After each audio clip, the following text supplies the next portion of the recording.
There is a demonstration course if people want to look at how the courses generally are structured, and that takes about an hour or so to work through those.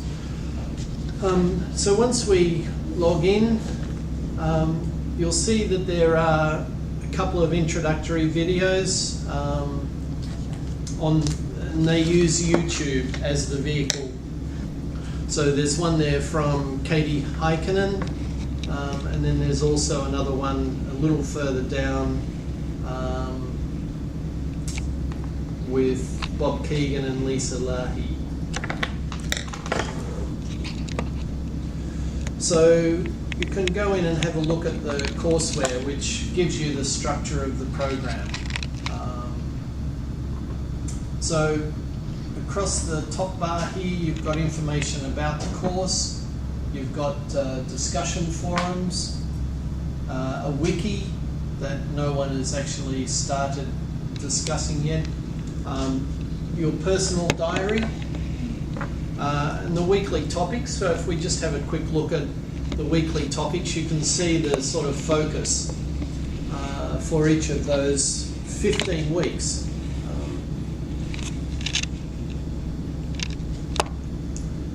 The details of those will only be released on a week-by-week basis. So on Tuesday night, they just released week 1. So next Tuesday, they'll release week 2 and so on. So we can't get too far ahead of ourselves in doing this. The bios, so this gives you a short story on each of the people involved in the course, and there are quite a number from all over the world who are contributing either as direct lecturers from Harvard or as volunteers who are supporting the course curriculum and giving feedback on in the discussion forums. One of the things that I think stands out is, the diversity of skills and experience that people bring to that group of faculty members. So there are 2 main readings here. It's based on, as Rini mentioned, it's based on the research done by the 2 main authors. They produced a book called Immunity to Change, which was released in 2009. And this reading is, they've just taken an extract from that book, so we're not getting the whole book, but it's 78 pages. My encouragement would be to try and do those readings as soon as you possibly can to cover those, and you might need to go back and reread some parts of it, just to get a sense of the whole topic that's been covered here. So this is on immunity to change, and then the second reading is on right weight, right mind. So this is an extract from another book. Sorry, the internet's a bit slow. We'll just have to wait for it to upload. Now, I'm not sure if it's possible to print these out. They've set it up in such a way it's difficult. I don't think you can copy and paste it. I downloaded it. You've downloaded yes. it? Yeah? How did you do that? Yeah. PDF? You go back to the course info, I think. The home The page. courseware? Try reading course info. Course info, yes. Yes, yeah, the right side. Ah, Yeah. okay. So they, as soon as you click on those, that downloads them as PDF files? Yes. Okay, so that's great. Thank you. So that's our first example of peer learning on this.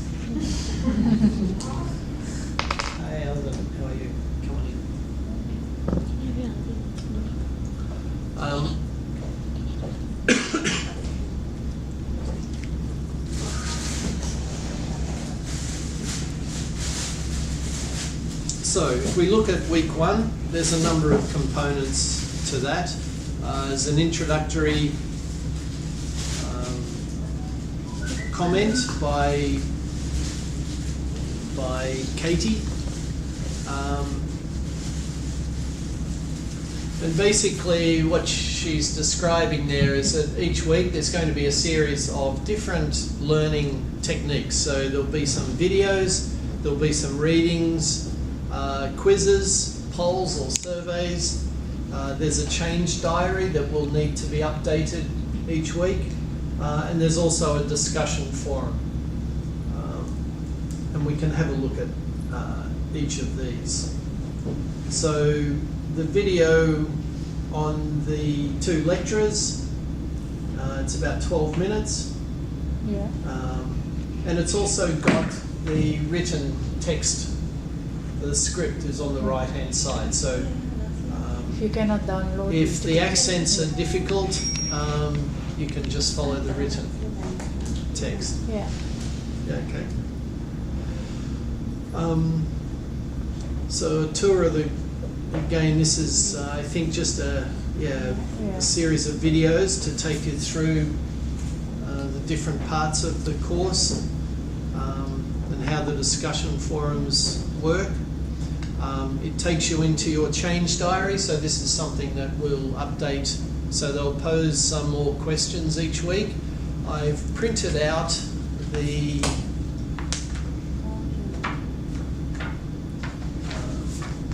my change diary, and so there's quite a lot each week where they'll be asking more and more questions and getting you to reflect on the training material, the reading material, and updating your personal diary based on your thoughts or your reflections on that. So the change diary becomes a very personal document. That information remains confidential to you and the lecturers. If you choose to share that in the discussion forums, that's your choice.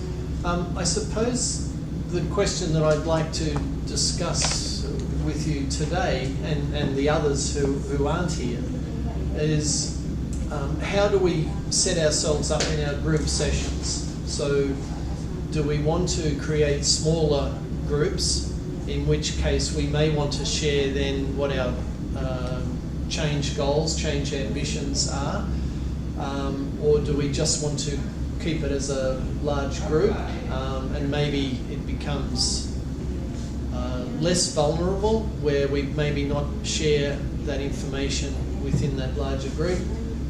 Nurul might want to change Rogan Peg and the way that the communication systems happen in Rogan Peg.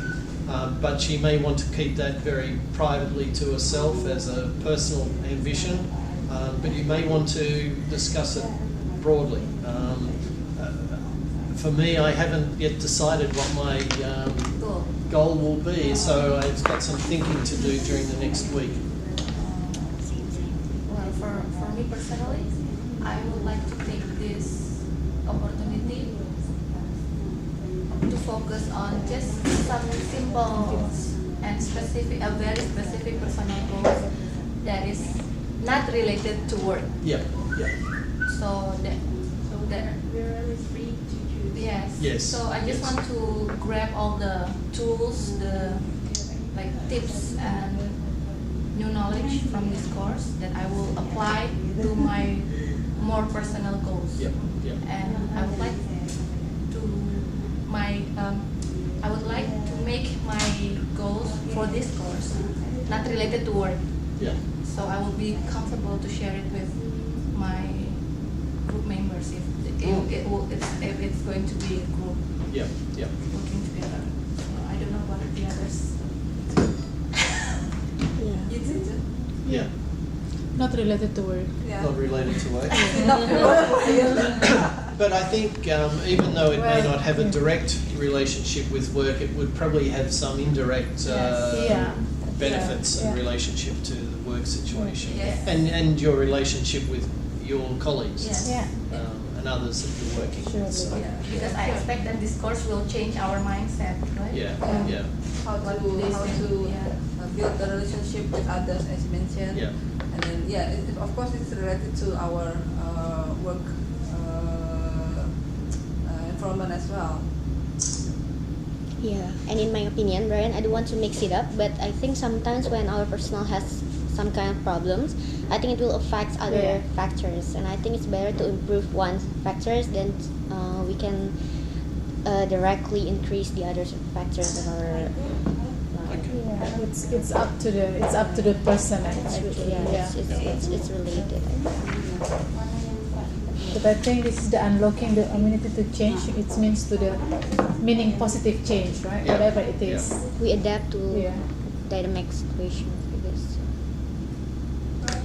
In regards to grouping, Yeah, I think we should stick to the large group because as discussed at the last meeting, there will be like a bunch of people signing up, but then as we go through the course, there'll be less and less.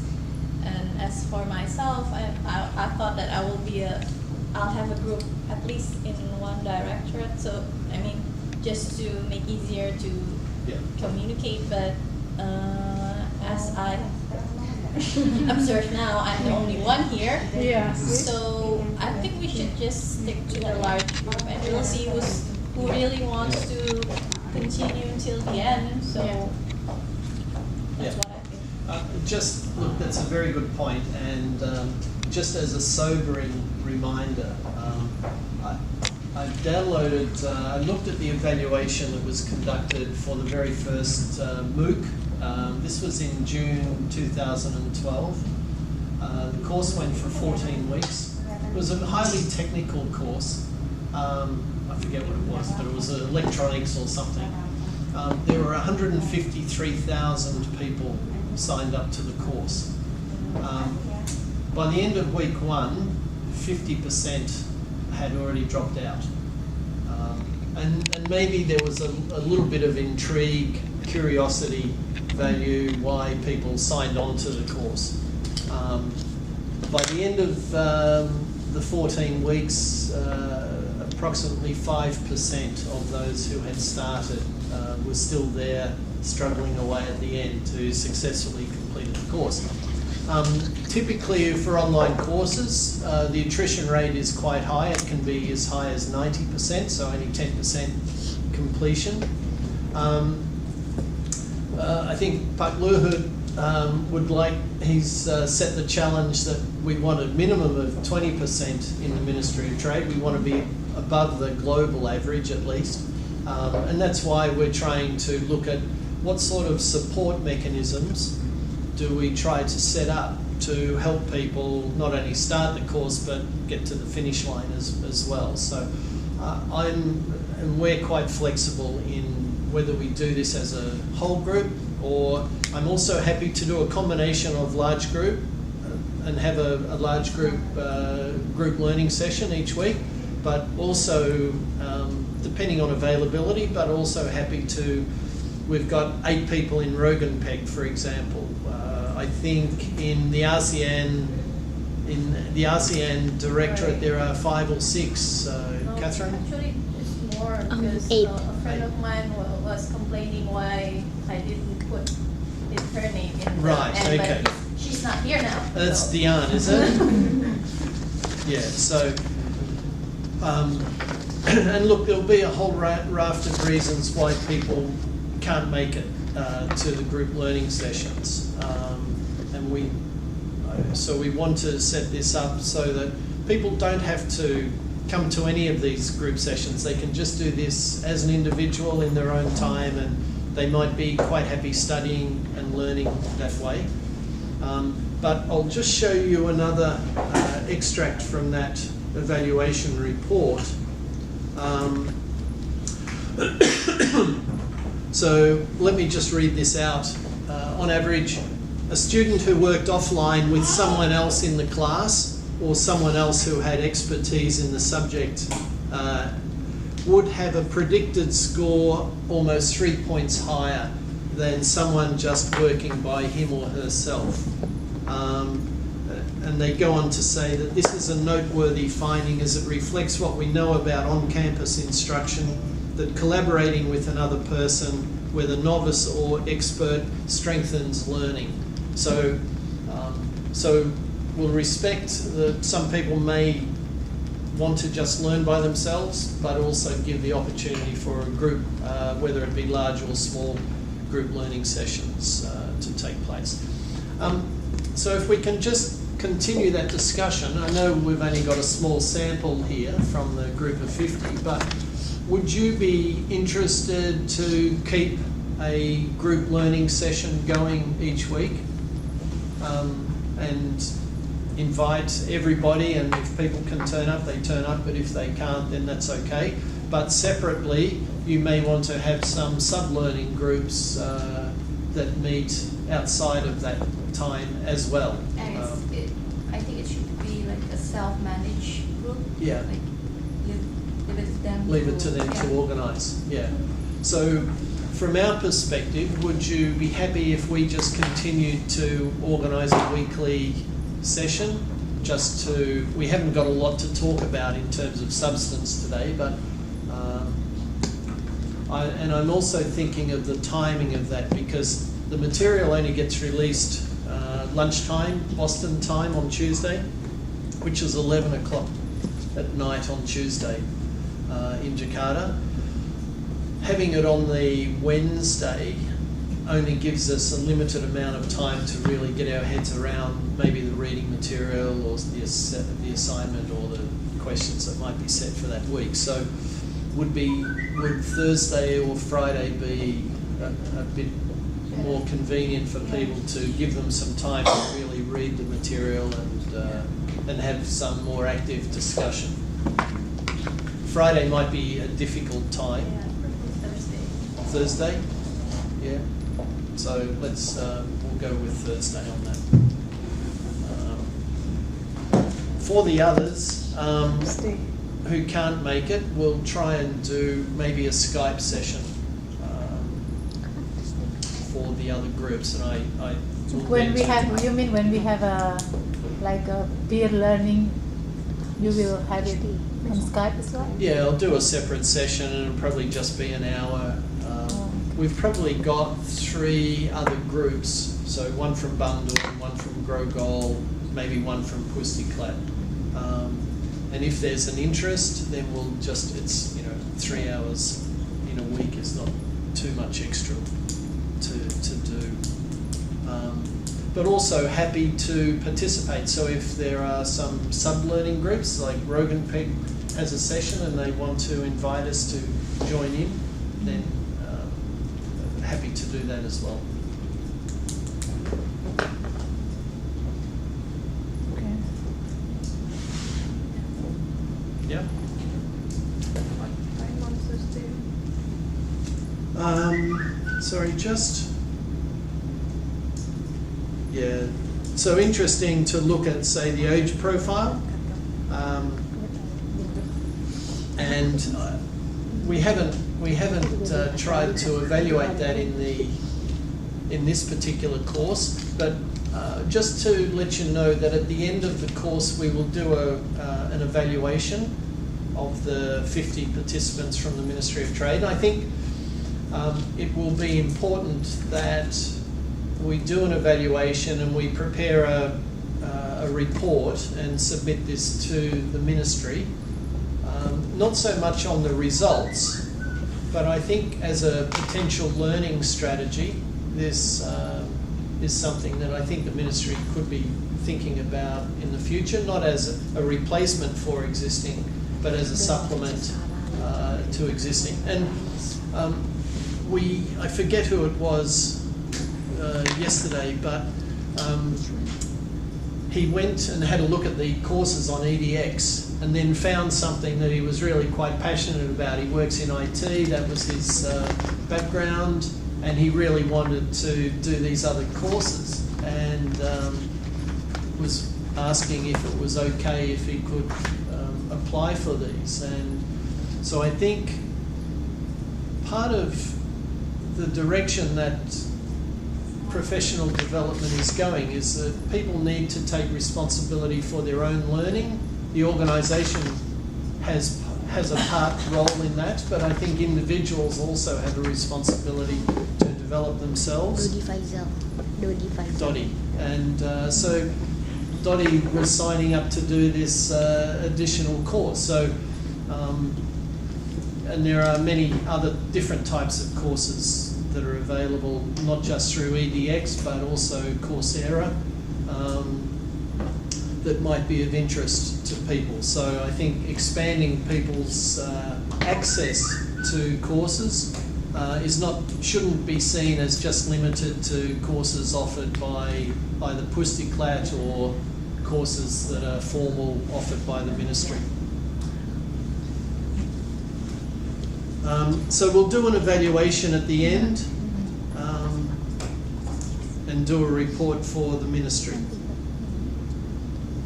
Okay, so coming back, I don't know if everybody's had a chance to look at their diary. It was really just A practice, I think. a practice run, yeah. So To familiarize ourselves with the structure, the layout, all of the buttons and yeah, things to click. yeah. So it's nothing substantial in this. It's really just to get some words in there and work out how to Edit it and save it. yeah, find your way around the diary. The discussion forums. Has anybody had a chance to go in and add some things in that? In one of the assignments for this week, we need to Yeah. introduce ourselves, right? So Yeah. I did that Yep. just to be able to answer one of the questions in self-assessment that I already did that. Oh yeah? Yeah. Yeah. So yeah. So sorry, if we just go back to See. Yeah. So, there's this week there are 2 forum assignments. Yeah. You don't have to do number 1 though. No, that's right. Yeah. Oh, okay. But it's better for you to do number 2, so I did that. Yeah. So number 2 will get you a green tick, Yeah. even though we're not treating this as a ticking the Yeah, box I just said, exercise. hi, my name is Rini and I live in Indonesia, and then that's it. Yeah.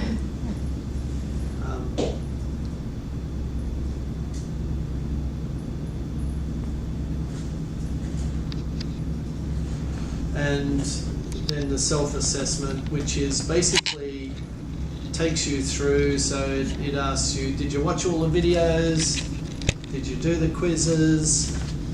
Did you complete the change diary activities? The pre-course survey? And did you participate? Did you introduce yourself in the discussion forum? And so by just ticking the correct answer and then checking the response, so all of a sudden you can see there, so 1 out of 1 point, 1 out of 1 point, so you're starting to accumulate those enough points to get to the 70% threshold that you need. So if we look at the discussion forum,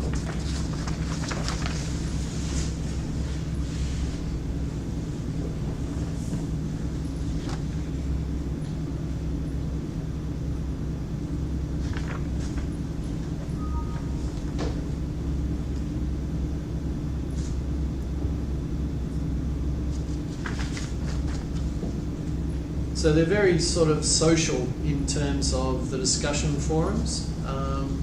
So there's part of it is social, but part of it is we'll get into more substantial questions.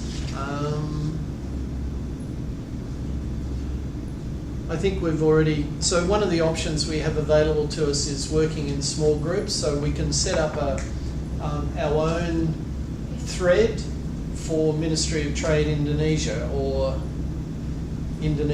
however we want to set that up, because if we look at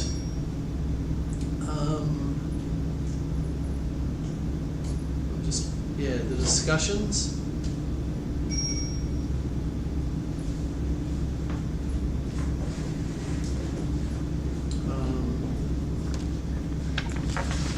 So if you get a chance, work your way through the discussion forums.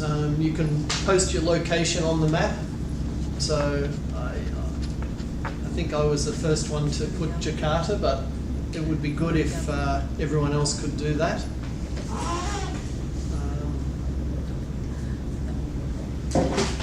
And it starts to give you a sense of the globalization.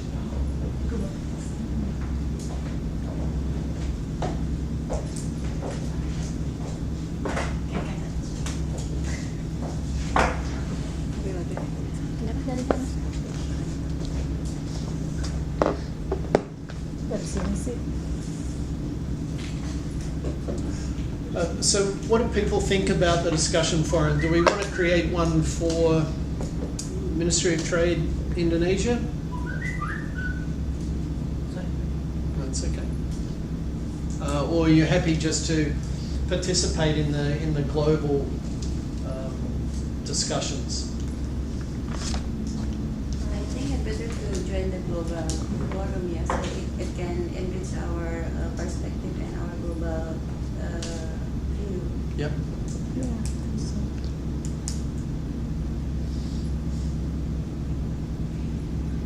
Sorry, if we have a group discussion, can we also join the global discussion? yes, you can do. You can do both, yeah. The global discussion, as you could imagine, there are going to be many threads. And sometimes they base it on the location or on their similar interests or the similar goals. Okay. Depends.